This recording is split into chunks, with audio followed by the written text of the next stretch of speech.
Jack is the homecoming king, Claire feels under the weather, and Juliet fills out an application for Celebrity Mole. Executive producers Damon Lindelof and Carlton Cuse join us to point out why this episode rocked in today's official Lost podcast hosted by ABC.com.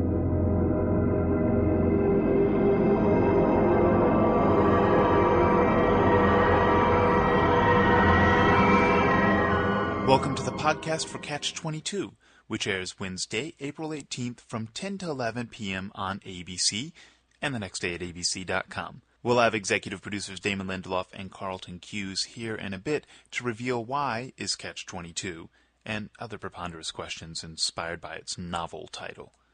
Of course, they'll also be rehashing last week's Turn of the Screw, One of Us, and discussing just who the us might be referring to. First up, though, we're joined by actor M.C. Gainey, whose character on Lost has had many names: Mr. Friendly, Zeke, Bluebeard, and most recently, Tom.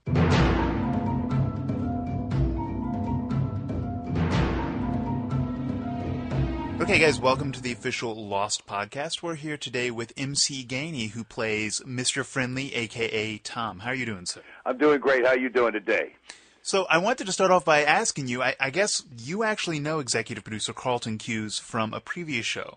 I do. He wrote and produced a Western called Briscoe County, The Adventures of, and I was a character called Big Smith on there.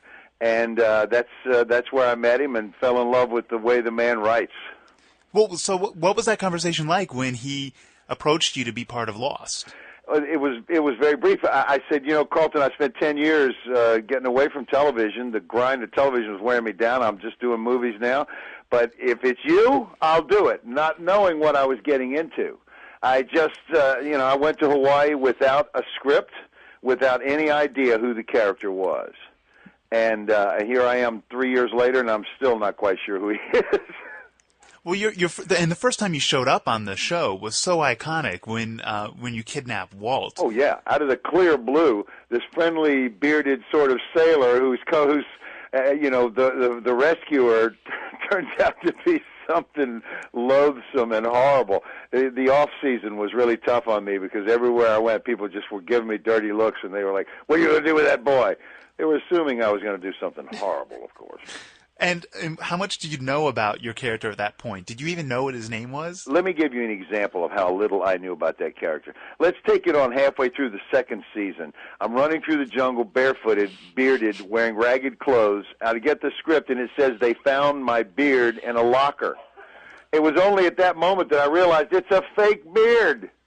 I've been running around half the season, and I didn't even know I was wearing a fake beard. So when we first met you then as an actor, was that actually your real beard? No, I'm just saying, no, it was a fake beard all along. I mean, I knew that it was a fake beard. M.C. Gainey knew it was a fake beard, but I didn't, the character, I thought I really was a guy in the jungle who had a beard, not a guy in the jungle who was wearing a fake beard. Well, talk about that a little bit more. How much like your character or unlike your character are you? Are you afraid of blood? Oh, I'm nothing like this character. I mean, I should say I can't speak. I can speak pretty cogently about who I am, but in terms of who this character is, I can't. I don't really know that I'm much like Mr. Friendly or Tom, as they call him, or Zeke, or any of the other names they call him. He seems to be very loyal, and I'm a very loyal person, so I have that in common. But other than that, I don't really know what he's about. He seems much more socially awkward than I am. In the surgery scene where I introduced myself to him, and by the way, I'm Tom. There was just so much awkwardness in that. That would never be me. But that's Tom. Now, one thing that I have noticed about your career, looking back, at IMDb and other sources, is that you seem to have a propensity for playing bad guys. Yeah, I know. It's just an honest face. What can I tell you? I got to Hollywood in 1977, and from the regional theater, and I played most of the great roles in plays, the O'Neill canon, the Williams canon. And I got here, and they took one look at me and said, "Yeah, give him a gun." And, that was pretty what it was for a long time. In those days, every TV show on prime time had to have a gang of bad guys every week, another gang. It was T.J. Hooker, Simon & Simon, Dukes of Hazzard, the A-Team, Knight Rider. You know, all those shows required a fresh gang of thugs and goons every week. So I did a lot of good work in the goon and thug department for a few years there. Well, what's the strangest role that you've played? Have you played anything non-thuggish? The strangest role I've ever played, hands down, was the naked man in Sideways. That's an image. That's the strange. If you've seen Sideways, I was the naked man who ran down the streets, ran through the streets of Lompoc, California. That was strange. So who do people recognize you more from now? Are they like, oh my God, you're the naked guy in Sideways? No. I would have to say that if it's not Lost, it is Con Air.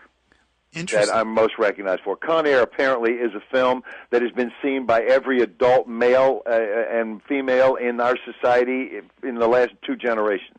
Well, getting back to Lost, though, how has people's reaction to you changed now that Tom has been on a little bit longer and we saw him playing football with Jack? And, you know, he may just be a nice guy caught up in a bad situation. Yeah, you know what? The attitude, strangely enough, the attitude people had toward me in the beginning when I kidnapped Walt was one of fear and what are you going to do? But after the campfire scene in the second year, when I told them, stay on your beach and you'll be okay, ever since then, I think Tom's been sort of a benevolent character, and the public has been. They've been very, very friendly about it. You know, they haven't given me a hard time since then, except that they want to know what's going to happen.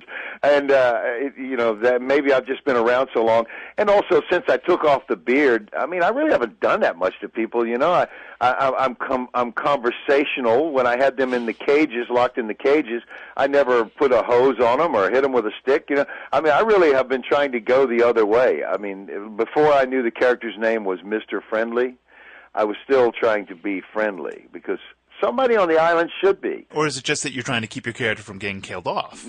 No, actually, that wouldn't work. It doesn't matter. If you take the attitude that you're going to try to keep from being killed, you will certainly be killed. And you know what? When you get killed on this show, you're still coming back 10 more times. So getting killed's is no big deal. I've been killed so many times on TV. Sometimes I think I was born to be killed there. Do you keep a running tally? How many times have you been killed? I used to. 25 years ago, I used to. I've been shot, stabbed, electrocuted, burned alive, hanged, poisoned, stabbed with spears, shot with arrows, blown up with dynamite, killed in snow slides. I mean, you know, there are very few ways I haven't. In fact, Carlton killed me on Briscoe County by throwing me off a moving train over a bridge into a river. But in true Carlton Cuse fashion, I had an orb from outer space in my arms when I went off the train, and I came back from the dead with superpowers. Strangely enough. Is that a Carlton Cuse? Is that for you? Well, on that note, final question. What exactly does MC stand for? Is it Mr. Cool, Michael? No, you know what's really funny? If you look on Wikipedia and IMDb, it actually has my wrong name. Somebody put the wrong name on there. I didn't put it on there. It stands for my first 2 names, Mike Connor. Mike Connor was the first Irish governor of the state of Mississippi, and I was named after him, good Irish boy from Mississippi. And when I joined Screen Actors Guild in 1977, they wouldn't let me be Mike Connor Gainey because Mike Connors was still around doing Mannix. So I just thought I would use my initials, never realizing that MC would become the most popular cultural initials of our generation. It's true. Not my generation, your generation. Yeah, so that's what it is for. It stands for Mike Connor. Well, it could have been worse. You could be DJ Gainey. You know what? DJ may have been better. Actually, it may have been better because I've had so many people shocked to see that I was white when I showed up. They'd see the name on a call sheet, and they'd be like, oh, you're MC? Oh, gosh. That's hilarious. Who knew? Well, thank you for taking the time to join us. And, of course, you can catch MC Gainey in upcoming episodes of Lost. And thank you for joining us on the official Lost podcast. Sure thing. My pleasure. I'll talk to you again. All right, thanks. Bye-bye.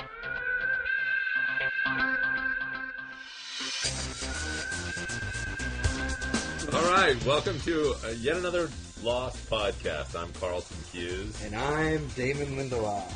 Well, hi, Damon. How are you today? I'm fantastic, Carlton. How are you? I'm good. Let's get right to it today, shall we? Yeah. Let's rehash one of us. We're both feeling a little giddy because we were here late last night, believe it or not, writing the season finale, which will be on the air in about 6 weeks. It's a 2-hour season finale, so we will be shooting what is essentially a movie. Which we have written in about 8 days. As soon as we're done writing it. Yeah. Very exciting. We've pulled 2 very late nights, and one more late night tonight ought to get us a draft of the script all the way to the end. But at least you get to wear your pajamas to work. That's true. That's very good. So let's get right to it, because I think we have a lot of exciting questions today. From what I understand, we do have some good questions today. In the title of the episode, Damon, my beloved, just who is the us referring to? Wait, back up, Chris. Did you write David, my beloved? David, my beloved. See, Chris has now picked up on my propensity to just read his not particularly conversational rehash questions. And speaking of not conversational, what's the question? The question is, I think ABC should give Chris a big raise. Wait. Hold on, what? I'm just reading what it says here. Yeah. Yeah. All right. So, Damon, what's going on right now with Sayid and Sawyer? They're kind of doubting Jack's trust in Juliet. I mean, do you think that's it's valid to doubt that trust? I think Sayid and Sawyer pretty much agree with the rest of America, and obviously they were right to, because now we have seen that Juliet is in fact undercover, working, doing some sort of mission for Ben. We don't know exactly what it is, but he says, see you in a week. So she's up to something, and she's up to no good. I think she's up to no good. But I like her. I don't know. I'm very confused. Sometimes I like her, but other times she gets that kind of look, and it's a very sort of kind of potentially malevolent kind of look that she gets, and it's kind of scary. I've seen that. I've seen that look from my wife sometimes when I come home at 2:30 in the morning, and I tell her I'm, quote, writing the finale. I think getting barbecue sauce. Yeah, I think getting 1,000,000 points on Galaga is definitely worth staying up until 2:30 in the morning. I'm just saying. The feeling of seeing it go flip over to 0 again is something that can't really be described. We have some really old school video games consoles here in the office, and that is which is why the submarine is named the Galaga. Let's talk about Juliet for just 1 second. We saw some really exciting things last week. Obviously, emotionally, we learned that Ben has basically been keeping her on the island by holding out this promise of curing her sister's cancer, which apparently he's done. But you also see little pieces of her life. We realized she was having an affair with Goodwin. Will we learn any more about that? I am really hoping that they cover that in another flashback. I'm very engaged. They, meaning you? Meaning you and me. Yeah, okay. Wait, all of a sudden you're going to question us talking about ourselves in the third person? I think it's a little... It's a little pretentious? I wouldn't use the word pretentious as much as I'd use the word confusing. Yes, but let's start referring to ourselves in the second person. Okay. How do we do that? The second person is you, so I really hope you solve that. Yeah, okay. You're going to do a Goodwin story in the future. You are too. Excellent. Okay. Let's stop that now. Let's stop that now. Confusing. That's painful. Do you think that Ben actually cured Rachel, or do you think that Rachel just got better on her own? I'm not so sure Rachel was ever sick in the first place. I mean, he hands Juliet a folder, and it's basically like, here's conclusive proof that your sister's got cancer again. I mean, the guy doesn't have a copy machine or whiteout. That's true. Maybe she was cured initially, and she never got sick again. She never got sick again.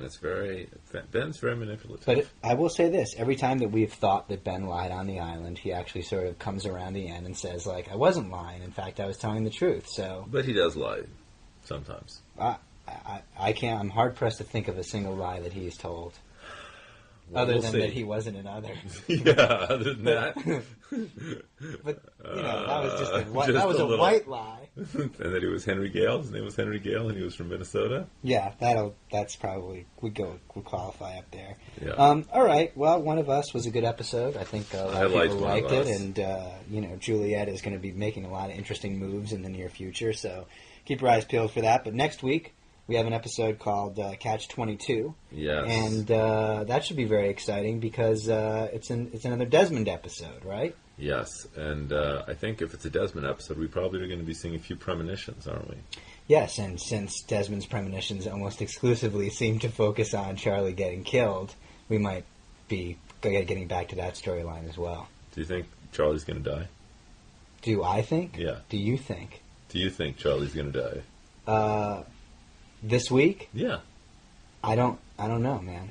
Yeah. But I'm worried about it. because it would be just like you to make a big deal out of Charlie's death and then have it happen in episode 17. As opposed to, like, the end of the season sometime. Right, that's what happened with Boone in season 1. He died in the 18th episode, so... That's true. Well, he actually the worst thing happened to him in the 17th episode. That's when the plane fell. I mean, 18th episode was Jack just trying to, put coconut milk in his veins. Right. Good idea, Jack. And cut his leg off in a baggage... Why hasn't anybody else had a limb cut off in that baggage cart this year? I don't know. I think probably you need something or a good reason for it. It's just not like, hey, what are you doing today? You want to play golf? No, let's cut off each other's legs. So here's a question from Chris, our producer. When are we going to get back to the whole pregnant women die on the island question? Wow, that's an interesting question, Chris. I think we're going to be getting back to that the week after next. Yeah. Which just a pre-hash, a double pre-hash, in an episode called DOC, which features our favorite Sun and Jin, because we know she's pregnant and she's on the island, so it would feel like that's fairly pertinent information to be dealing with. I will say this about next week's episode, though, about Catch-22, which is something fairly momentous is going to happen. I think you probably were teased about that in the preview from one of us. You saw something was indicated as rather large and significant happening next week, and right. We don't think you'll be disappointed. Well, there's definitely some good narrative momentum in next week's episode. You guys let us know what you think. But let's get to these questions. Oh, thank the Lord. We have I have so many good questions today. Shoot, Carlton. All right. I'm going to start with this one here. Yeah. This is under the title Locke's Brother by Little Amiga. Okay.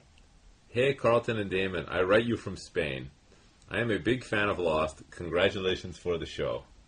In Left Behind, we could see the game Mousetrap in the rec room. In Deus Ex Machina, Locke was working in the toy store, and he said that Mousetrap was his favorite game and that he used to play it with his brother. Questions. Is Locke's brother alive? Locke's brother? I'm just asking the question. Locke's brother. I'll be honest with you, Carlton. I did not know that Locke had a brother. I know he had a foster brother that he's referred to. And my guess is, yes, he's probably still alive and well. That's okay. My next question. Yeah. Let's have it. Is he? Come on, Carlton, give it up. This better be as good as... Is he lost? I want to know. Should I read it, Carlton? Is he somebody we already know, like Ben? No. And he's not. I like this. When will we learn more about him? Never. Oh my God! I guess I gotta get some sleep. I guess we've cleared that up. Can I ask you a question? I don't know. I'll try. Go ahead.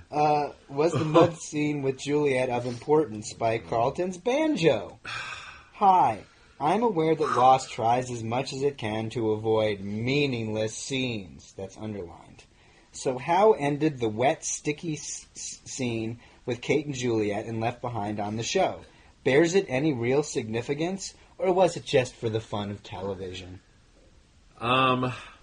Honestly, there was we had a different scene that we were going to put in the show that involved them having a lot of mud on them, and we had already shot a scene in which they were muddy at the end of the show, and so for continuity purposes, we had to have them slip and fall in the mud. We had sort of an idea, and then we had ultimately what we thought was a better idea about how to sort of execute what went on in that whole sequence when the monster came and hit the fence.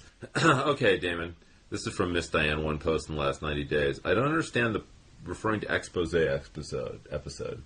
I don't understand the purpose of this filler episode, Carlton and Damon. Could you please explain?